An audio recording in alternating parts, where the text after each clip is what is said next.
नमस्कार दोस्तों, फटाफट आपको बताते चलते हैं आज के तमाम मुख्य समाचार, बड़ी खबरें। लेकिन उससे पहले अगर आपको भी 2024 में कांग्रेस की सरकार बनती दिखाई दे रही है तो वीडियो को लाइक करके चैनल सब्सक्राइब कीजिए और बेल आइकन दबाना मत भूलिएगा।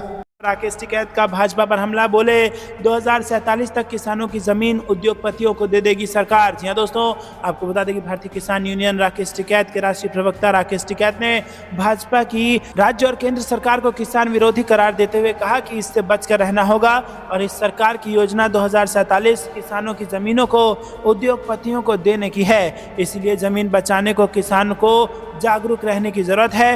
वृंदावन बिहारी लाल शीतगृह परिसर में आयोजित किसान और मजदूरों की महापंचायत में ट्रैक्टर लेकर आए। दोस्तों रुक करते हैं अगली ब्रेकिंग न्यूज की तरफ। सीएजी की रिपोर्ट पर कांग्रेस ने भाजपा को घेरा, कहा केंद्र में व्यापक भ्रष्टाचार, बेदाग नहीं है पीएम मोदी। जी हां दोस्तों, आपको बता दें कि केंद्रीय मंत्रालय में व्यापक भ्रष्टाचार है। 18 करोड़ प्रति किलोमीटर की सड़क अब 250 करोड़ के केंद्र सरकार बनवा रही है और आयुष्मान कार्ड की योजना में मृतकों के नाम पर भी पैसे का भुगतान हो रहा है। टोल प्लाजा में लूट मची हुई है और इस तरह प्रधानमंत्री मोदी की नाक के नीचे इतनी बड़ी अनियमितता हो रही है लेकिन कहीं कोई कार्रवाई नहीं हो रही है। इसलिए प्रधानमंत्री मोदी बेदाग नहीं है। और ये बातें शुक्रवार को होटल रिलैक्स के सभागार में आयोजित कांग्रेस के प्रेस कॉन्फ्रेंस में पूर्व सांसद फुरकान अंसारी ने कही। उन्होंने कहा कि ये जो भ्रष्टाचार उजागर हुए हैं ये कांग्रेस के आरोप नहीं है, ये सीएजी की रिपोर्ट है और कम से कम सीएजी की रिपोर्ट पर तो प्रधानमंत्री संज्ञान लें। पूर्व सांसद फुरकान ने आरोप लगाया कि भाजपा इन विभागों में भ्रष्टाचार से पैसे बना रही है।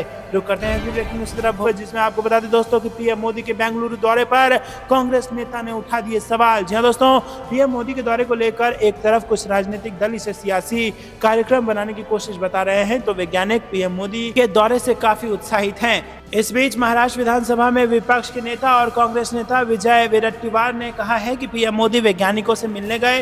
देश के प्रधानमंत्री को वैज्ञानिकों से मिलना चाहिए, लेकिन उन्होंने रोड शो क्यों किया? ये गर्व की बात होती अगर ये रोड शो उन वैज्ञानिकों के साथ किया जाता जिन्होंने इस मिशन को सफल बनाया। पीएम मोदी का रोड शो राजनीति से प्रेरित था। रुक करते हैं अगली ब्रेकिंग न्यूज की तरफ। राहुल गांधी पीलीभीत में खराब करेंगे बीजेपी का खेल, लोकसभा चुनाव को लेकर मध्य प्रदेश के कदम पर बढ़ी सियासी हलचल। जी हां दोस्तों, आपको बता दें कि वरुण गांधी को लेकर लगातार एक चर्चा उत्तर प्रदेश की राजनीति में चल रही है। क्या वरुण गांधी लोकसभा चुनाव 2024 में भाजपा के उम्मीदवार होंगे? ये सवाल इस कारण उठाया जा रहा है क्योंकि उन्होंने अपने रणनीति में बदलाव किया है। दरअसल वरुण गांधी ने पिछले दिनों में लगातार भारतीय जनता पार्टी की नीतियों और प्रदेश एवं केंद्र सरकार को निशाने पर रखा है। वरुण गांधी की इस रणनीति के कारण लोकसभा चुनाव में उनकी उम्मीदवारी पर सवाल उठने लगे हैं। भले ही बीजेपी में उनको लेकर खुलकर कोई चर्चा ना चल रही हो, लेकिन दबी जुबान से कई नेता इस बार उनके टिकट की दौड़ में पिछड़ने की बात करते जरूर दिख जाते हैं। ऐसे में वरुण गांधी ने पीलीभीत में सक्रियता बढ़ाकर बीजेपी की मुश्किलें बढ़ा दी हैं और यहां पर सबसे बड़ा सवाल ये उठता है कि क्या वरुण गांधी पीलीभीत में भाजपा के लिए परेशानी का कारण बन सकते हैं? जी दोस्तों, उत्तर प्रदेश भी भाजपा के लिए आसान होने नहीं जा रहा है क्योंकि भाजपा के अपने ही बड़े नेता वरुण गांधी पीलीभीत में भाजपा की मुसीबतें बढ़ा सकते हैं। और यहाँ पर आपको बता दें कि अभी हमने खबर में पहले आपको बताया कि कैसे 5 बड़े राज्यों में भाजपा का नुकसान होने जा रहा है, जिसमें केरल और तमिलनाडु में तो खाता भी भाजपा नहीं खोल पाएगी 2024 के चुनाव में। और ऐसे में अगर उत्तर प्रदेश ने भी भाजपा को झटका दिया तो दिल्ली की गद्दी बेहद दूर भाजपा से हो सकती है।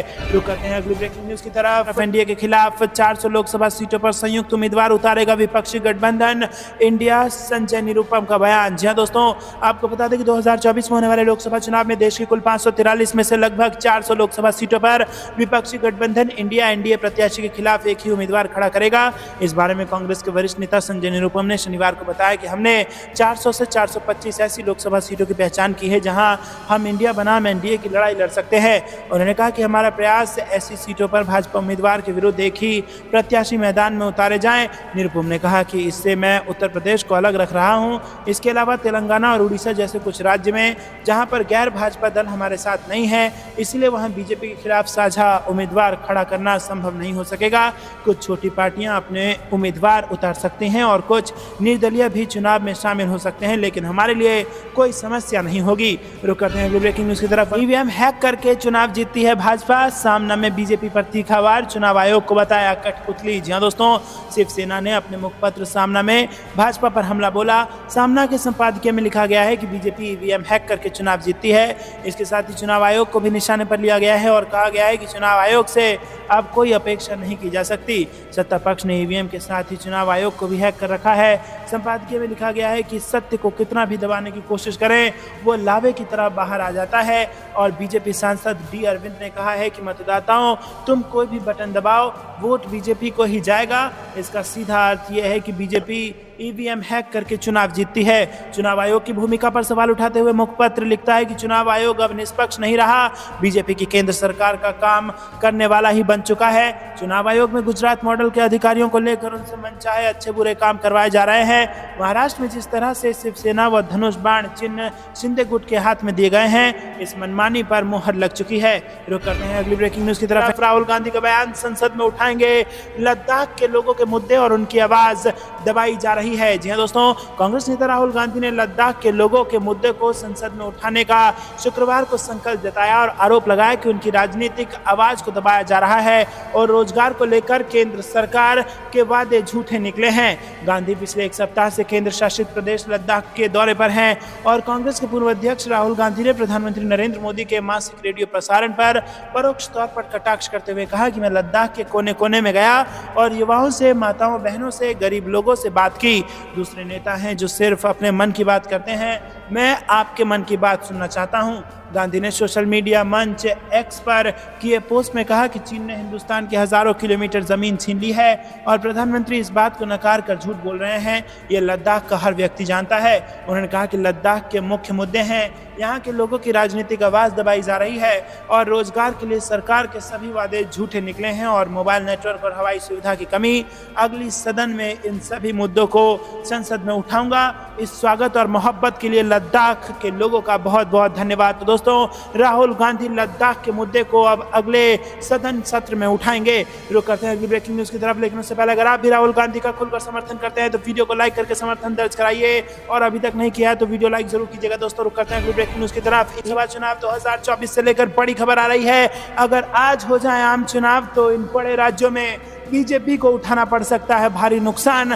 सर्वे में आ चुके हैं चौंकाने वाले नतीजे। जी हां दोस्तों, आगामी लोकसभा चुनाव को लेकर गठबंधन इंडिया और एनडीए अपनी तैयारियां शुरू कर चुकी है और आम चुनाव में एक दूसरे को पटकनी देने के लिए दोनों ही रणनीति बना रहे हैं। और इसी बीच आपको बता दें, जो एक सर्वे का नतीजा सामने आया है उसने भाजपा की नींद उड़ा दी है और बड़े राज्यों में भाजपा को नुकसान होने जा रहा है।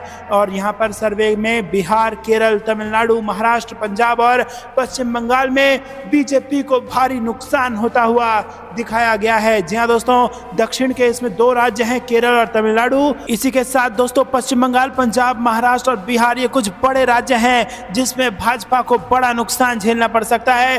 दोस्तों, बीजेपी दक्षिण के राज्यों में अपनी पैठ बनाने में यहाँ पर हर तरह का प्रयास कर रही है, लेकिन सर्वे के नतीजे में भाजपा को निराशा हाथ लगी है और बीजेपी के अलावा उसके सहयोगी दलों को भी चुनावी नतीजों में फायदा मिलता हुआ नहीं दिखाई दे रहा है। और दोस्तों, इंडिया गठबंधन ने बाजी मार ली है।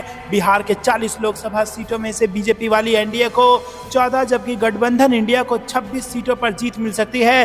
पंजाब में एनडीए को महज 1 सीट मिलती हुई दिखाई दे रही है, जबकि उत्तर भारत के इस राज्य में गठबंधन इंडिया को 12 सीटों पर बढ़त मिलती दिखाई दे रही है। और यहाँ कांग्रेस और आम आदमी पार्टी को सबसे ज्यादा सीटें और वोट शेयर मिलने का अनुमान है।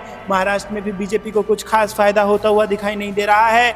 48 लोकसभा सीटों वाले इस राज्य में बीजेपी को 20, जबकि इंडिया गठबंधन को 28 सीटें मिलने का अनुमान है। और हाल ही में बदली महाराष्ट्र की सियासत का फायदा बीजेपी को होता हुआ दिखाई दे रहा है। पश्चिम बंगाल की बात करें तो यहाँ भी बीजेपी इंडिया गठबंधन से पिछड़ती हुई दिखाई दे रही है। पश्चिम बंगाल के 42 लोकसभा सीटों में से इंडिया गठबंधन को 24 सीटों पर जीत हासिल होती हुई दिखाई दे रही है, जबकि भाजपा को 18 पर ही संतुष्ट होना पड़ सकता है। दोस्तों, इसके अलावा कुछ राज्य ऐसे भी हैं जहां पर भाजपा का सूपड़ा साफ हो रहा है, यानी कि एक भी सीट लाना मुश्किल हो सकता है। दक्षिण भारत की राज्यों की बात करें तो बीजेपी हमेशा से यहां अपनी पैठ बनाने की कोशिश करती रही है, लेकिन अब तक किसी चुनाव में उसे मन मुताबिक नतीजे नहीं मिले हैं और इस बार भी कुछ वैसा ही रहने का अनुमान जताया गया है। इंडिया टुडे और सी वोटर के सर्वे के मुताबिक तमिलनाडु के 39 लोकसभा सीटों पर इंडिया गठबंधन का ही दबदबा रहने वाला है, जबकि बीजेपी और उसके सहयोगी दलों के खाते में 0 सीटें आने वाली हैं। जी हां दोस्तों, 39 लोकसभा सीट तमिलनाडु की और उसमें से एक भी सीट नहीं जीत पाएगी भाजपा। केरल में भी इंडिया का ही बोलबाला है और केरल में विपक्ष 20 लोकसभा सीटें जीत सकता है और यहाँ भी भाजपा के हाथ में 0 सीट लग सकती है। जी हाँ दोस्तों, तमिलनाडु और केरल यानी कि कुल मिलाकर 59 सीटें, और यहाँ पर एक भी सीट 59 में से ना जीत पाना कहीं ना कहीं बीजेपी के लिए बड़े खतरे की घंटी बजाती है। लेकिन उससे पहले अगर आपको भी ऐसा लगता है कि 2024 में होने जा रहा है भाजपा का बड़ा साथ, तो वीडियो लाइक करके अपना समर्थन जरूर दर्ज कराइए।